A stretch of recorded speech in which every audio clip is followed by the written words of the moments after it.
Eu vou contar uma coisa aqui que eu nunca contei pra ninguém, que eu nunca... O Brasil não sabe disso. Ele recebia entidade lá, tal, conversava e me falou assim: dentro de 8 luas, o sucesso vai chegar pra você. Gustavo Lima assumiu que fez um pacto com entidades espirituais. Pactos como esse são feitos para fama, sucesso e dinheiro. Muitas vezes, feitos pela própria indústria da música e suas marionetes. No ano 2020, eu fiz um vídeo a respeito disso e muitas pessoas ficaram iradas. Deram risada, me xingaram, debocharam de informações que eram completamente condizentes com tudo isso que ele está dizendo agora. Essas pessoas preferiram adorar, idolatrar um outro homem, uma marionete da indústria da música, ao invés de observarem detalhes que claramente estavam mostrando uma adoração ao próprio Bafomé.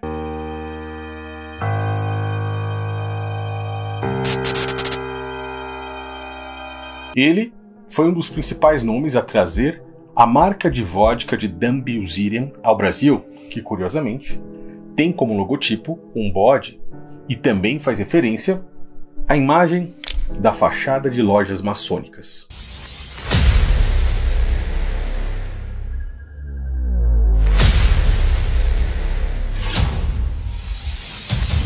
Tal fachada, que curiosamente é a mesma fachada de sua residência principal.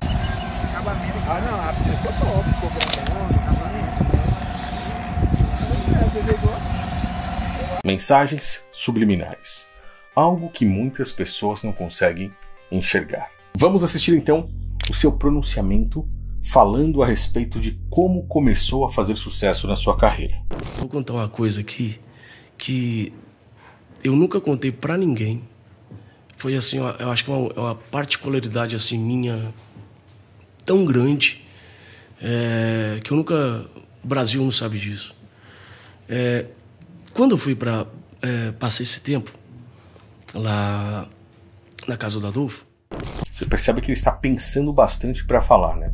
Mas por que ele expôs isso aqui?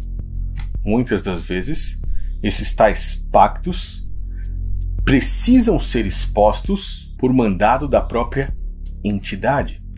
E ele vai fazer isso, assim como muitas outras marionetes que fazem os seus clipes musicais mostrando isso quase que descaradamente. Ele vai fazer isso de uma forma bem pensada. Para contextualizar o assunto, ele começa contando do início da sua carreira, quando ele estava passando fome, precisou trabalhar muito, conhecer algumas pessoas que o ajudaram e por aí vai, tá? Ele era espírita. E então toda semana ele recebia lá o pessoal, né? Toda terça-feira fazia aquela fila de gente lá na porta da casa dele. Eu era amigo do filho dele, que passei lá um tempo. Estamos falando aí de um centro espírita, pelo menos na versão que ele está contando. Muitas vezes, centro espírita é simplesmente uma máscara para esconder algo maior que está ali por trás. Eu jamais iria desmerecer o mérito de alguém, o trabalho pesado de alguém, o trabalho duro, o sucesso de alguém que conseguiu conquistar aquilo ali com suor, com garra, com força. Mas aqui ele mesmo está falando de algo que o envolveu no mundo espiritual. Não sou eu que estou dizendo, ele mesmo está falando a respeito de um local onde às terças-feiras eram feitos ali as reuniões ou os cultos, por exemplo. Tá? Quando eu fui para passei esse tempo lá na casa do Adolfo, ele era espírita. E então toda semana ele recebia lá o pessoal, né? Toda terça-feira fazia aquela fila de gente lá na porta da casa dele. Eu era amigo do filho dele, que passei lá um tempo. E eu ficava lá no fundo, lá, no quartinho lá no fundo, lá, tinha uma piscina assim, a casa lá na frente. E eu católico, né? Sempre fui católico, acredito em Deus, acho que Deus... Perceba, começa dizendo que sempre foi católico, fazendo parte da religião universal. A palavra católica significa universal.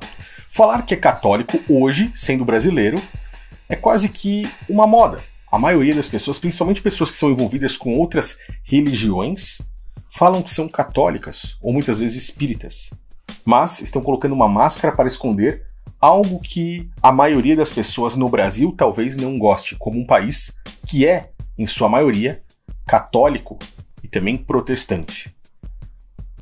Vamos continuar. A religião acaba confundindo as pessoas, sabe? E aí, nesse momento, ele diz que a religião acaba confundindo as pessoas, mas acabou de se dizer católico. Então ele entra numa espécie de contradição. Ele está sendo controverso. Fala que é de uma religião, depois fala que as religiões afastam as pessoas. Ok. Acaba colocando um contra os outros.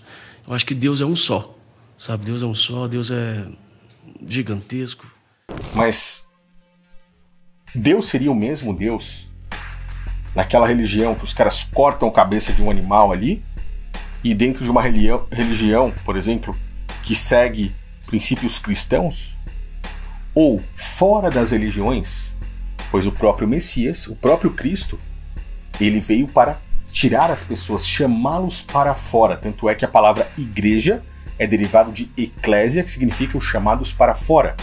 Cristo veio para tirar pessoas da religião e mostrar que elas poderiam, por meio dele, ter acesso ao próprio Criador. O que ele diz é uma bela de uma contradição de quem está escondendo algo, de quem não quer falar exatamente aquilo que é e quer se passar por um bom moço. Alguém que não tem religião, mas ao mesmo tempo faz parte de várias religiões. Ou seja, ele está escondendo alguma coisa com as suas palavras aqui. Pra você ter uma noção, eu vejo missa, acompanho as missas. Católica. Todo dia eu acordo, eu rezo meu Pai Nosso, a minha Ave Maria. Adoro as pregações dos evangélicos. Protestante.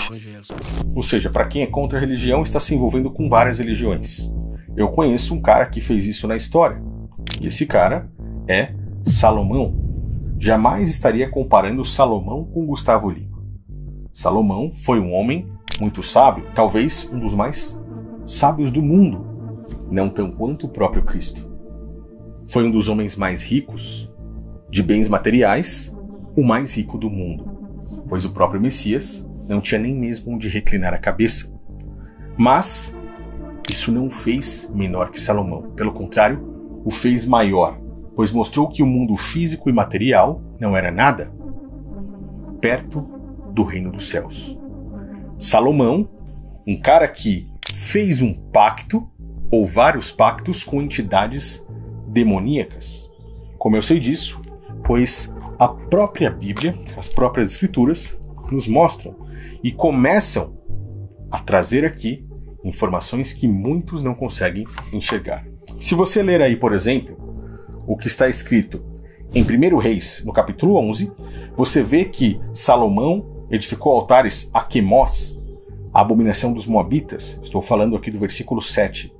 Colocou ali, diante do monte em Jerusalém, um altar a Moloque, aquele que solicitava sacrifícios de crianças. Fez isso com todas as suas mulheres estrangeiras. As mulheres aqui representam religiões, as quais ele queimava incenso e sacrificava aos seus deuses, ou seja, fazia os seus pactos. Algo que o Criador fez com que muitos negassem isso para segui-lo verdadeiramente. Por quê? Assim como ele disse que Deus é um Deus de todos, na verdade, Deus não é. Ele é um único Deus.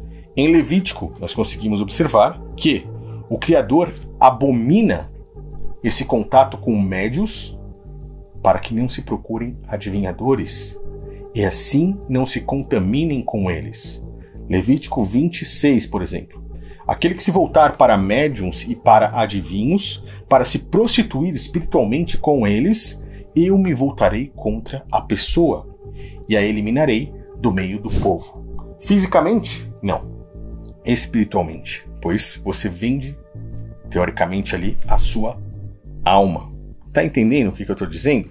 Vamos seguir então com as palavras de Gustavo Lima.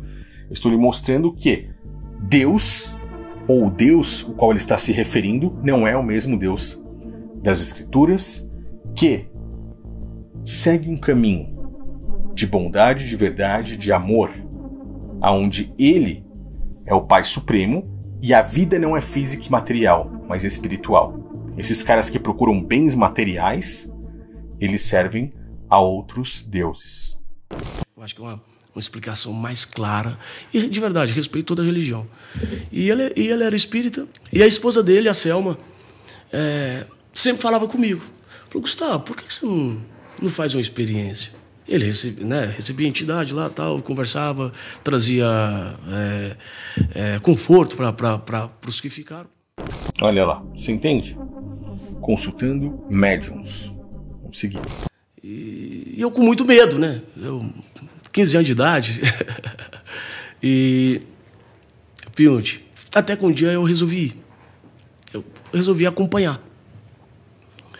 E entrei na fila. Falei, nada me assusta. Eu quero saber realmente o que Deus tem para mim.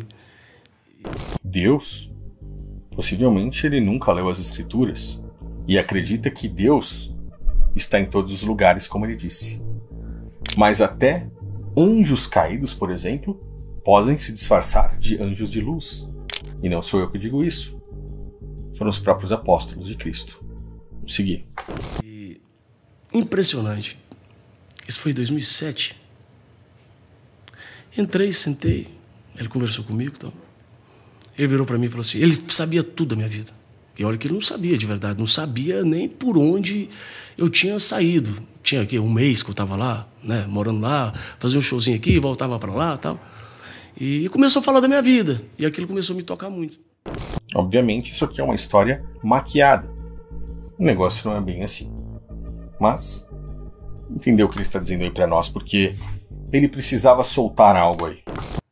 E ele falou assim, eu sei o que você está buscando. Deus está preparando algo muito grande para você. E me falou assim, dentro de 8 luas, o sucesso vai chegar para você. E foi impressionante. Mas, nessa história faltou algo. Algo que você dá em troca disso que, dentro de 8 luas, você conquistaria. É algo pesado, tá? Essa história é uma história maquiada. E por que Deus, entre aspas, faria algo grande por ele? Se o Filho do Homem veio até aqui e não tinha nem mesmo onde reclinar a cabeça. Por que bens materiais seriam importantes se Deus já lhe permitiu a vida espiritual eterna, que é o maior presente ou prêmio que você poderia receber? O que há maior do que isso? Você entende o engano nesse mundo? Você entende o engano do próprio Satanás no mundo atual? Essa foi uma das tentações dele sobre o próprio Messias. E eu não estou dizendo que você não precisa trabalhar arduamente para conseguir algo bom, algo confortável, para que você possa ganhar dinheiro e sustentar a sua família. Mas eu estou dizendo a respeito de vender a sua alma, de se entregar, se ajoelhar diante de tais entidades. Cristo foi tentado. O diabo levou a Jesus para o alto e lhe mostrou num instante todos os reinos do mundo. Para que ele se ajoelhasse diante de Satanás e assim recebesse os bens dessa terra. Mas ele negou. Eu lhe darei todo este poder e toda esta riqueza. Tudo isto me foi dado e eu posso dar a quem quiser. Vamos seguir aí. Eu não sei como é essa contagem de lua, eu não sei se é 8 vezes ela nasce, né? Mas foi ali num curto espaço de tempo, a minha vida mudou tão rápido, cara. De verdade, mudou assim, tão rápido. Um negócio que é necessário observar que quanto maior a altura, também pode ser maior a queda, quando estamos falando de entidades. Esse é um mundo espiritual que muitas pessoas talvez não acreditem, mas é muito comum na indústria de Hollywood, na indústria da música, entre outros locais que nós costumamos a ver tudo isso. Eu gostaria de saber a sua opinião. Conseguiu enxergar agora o que está por trás de tudo isso? Deixe seus comentários aqui embaixo, me ajude se possível no compartilhamento dessa mensagem Eu te aguardo no próximo vídeo.